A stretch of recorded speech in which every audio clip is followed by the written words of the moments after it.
George Wier was born in the sleepy little Texas town of Madisonville, and when he was 8, the family packed up and moved to where the jobs were, the Bryan College Station area. He spent the next 30 years there. It wasn't until he was approaching 40 that he moved to Austin, where he might find more appreciation for both his art and his writing. He also found inspiration to write close to 40 books, 15 of those in the popular Bill Travis mystery series. His latest novel is Neptune's Forge, and he hopes to wrap up writing the sequel to it soon. First of all, I want to just know what got you into writing. Well, I was writing when I was a kid. If you take a sheet of paper and 8.5 by 11 sheet of paper, and you fold it over. Coincidentally, that's the exact dimensions of a page of one of these trade paperback books. So I get some of these pieces of paper, fold them over, and then staple them together, 3 staples along the spine, get a crayon, make a cover, and write a little story on it, and go around and show it to people. So when I was 6, 7, 8 years old, I was doing that stuff, and so I was writing even then. I mean, of course, atrocious stuff, but it was practicing for the main show. But and also there's this writer who's from deep East Texas, who's a really great guy, Joe Lansdale, and I read one of his books back in 1987. Of course, I was just out of high school, and I was like, oh my God, this guy's incredible. If he can do this, well, he's from East Texas. Well, maybe I can do that. And so it was April 1st, 1986. It was 86. April 1st, I played an April Fool joke on myself to see whether or not I could finish a novel, and I did. And it was horrible. But with more than 30 novels to your credit and 15 in the Travis series, do you ever feel like you are on autopilot and you're just writing stuff and you're not as engaged as an author? No, I don't know what you're talking about. No, the deal with that is that each day is its own unit of time. Each session you sit down to write something is its own damn unit of time. And you never know what's going to happen in that time. Nothing's pre-planned, pre-programmed for me. I fly by the seat of my pants when I'm doing this stuff. And the characters talk to me, and I don't know what it's going to be. So no, there's the spontaneity is always still there. If I'm so busy in life that I have to sort of pre-program. When I go to these writing conferences and things like that, I was the keynote speaker at the International Writers Conference in Cuenca, Ecuador, 2 years back, 2017, and I was giving this speech. I was talking about, and I don't even know what blather was coming out of my mouth, but meanwhile I was writing on this dry erase marker board, and what I was saying wasn't what I was writing, and then there was this hush over the audience, and I'm like, what happened? And they were pointing to the dry erase marker board, and I looked, and what I had written was, you have to, and these were all writers, right? And what I had written was, you have to reorganize your life around your writing instead of your writing around your life. So why mysteries and thrillers? Well, I don't know. Back in the 70s, Lucille Ball was the lady who she ran Desi Lou Studios and came out with, they had the Mannix series. You remember the action adventure? Every scene or every episode, Mannix would get hit on the head and knocked out. Or there was always a car chase or a shootout and something was blowing up, or it was like over the top. I had to do something like that or it wasn't going to be good. Also, when I arrived in Austin back in 2002, I went around looking at all the bookstores. I went to all the half-price bookstores, Book People, and everywhere. I was looking for a series that I could sink my teeth into, that I could read, right? And I was like, there's got to be something that it would interest me in.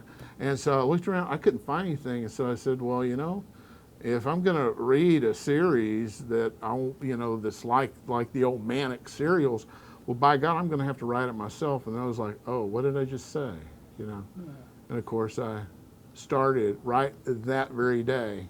And I wrote down 21 titles for the Bill Travis series that day, and I have published the first 15. I'm almost done with book 16 right now. Are you going to get through all of those titles? I'm going to get through all 25 now, is what it's expanded to, is 25. And my original thought with that, Larry, was that if I could get through this series, I might have a clue about how to write. I might, if I was lucky. So what does success look like to you? Well, success is, most people think that I will, okay, most people forget, they're always trying to become. I want to become blah, I want to do this. They go through all these contortions, right? Well, the truth of the matter is they usually forget to be, right? Success is not a destination. Success is the journey. And I promise you, when you get to that point in your life, when you're, looking back, all you got to do is like look back. That's all you got left. You're gonna remember the times when you were struggling, and those times are gonna stand out to you as the best times. And the times when you didn't know. There's nothing more freeing than not knowing your own limitations. Tell me something about yourself that most people don't know. Most people don't know that for my size, I'm very agile, I'm very fast, and that I know a little bit of karate, just enough to get me in good, deep trouble. Most people don't know that I'm really stupid when it comes to a tough, tight situation, because I actually have no fear and no sense of proportion, so I'm liable to go up against the biggest man mountain son of a bitch out there and maybe have my ass handed to me, but I'm unafraid, just because I usually know something he doesn't know. So, or at least I'm thinking that I know something he doesn't. You don't know when to run away. Maybe. I don't recall ever running. I may recall having picked myself up off the sidewalk, but I don't recall ever running.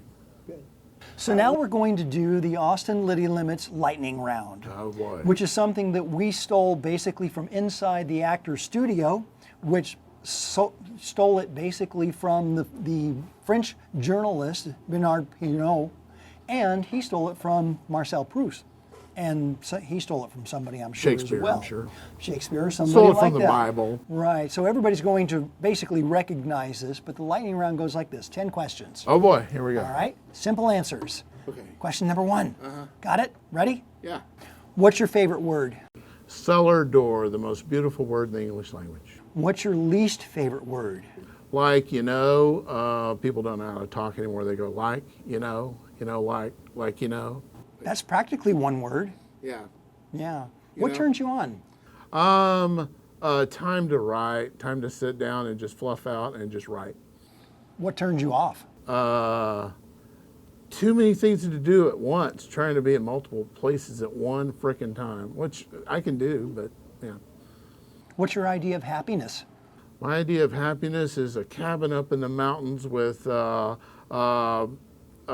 20 reams of paper and a bunch of pencils and all the time in the world to write. That'd be heaven on earth.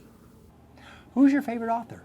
I would say, science fiction, Larry Niven. I'm just going to go with that, Larry Niven, Ring World Series guy. Wonderful stuff. I read a lot of science fiction. If you could be any character from a well-known novel, who would you want to be? Bill Travis. That's unfair, but it's the easiest thing in the world for me to be him. Yeah.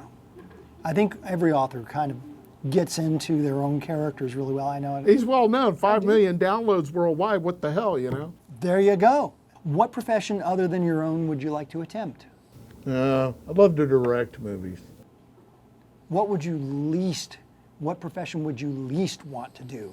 The guy who sexes chickens, baby chickens, by grabbing them and squeezing the crap out of them to find out what sex they are. That would be awful. That would be horrible. Yeah. Final question. If heaven exists, what would you like God to say to you when you get to the check-in desk? I'd like him to say, "You did all right, kid, but this next go around you got, just try a little harder and maybe not swear as much."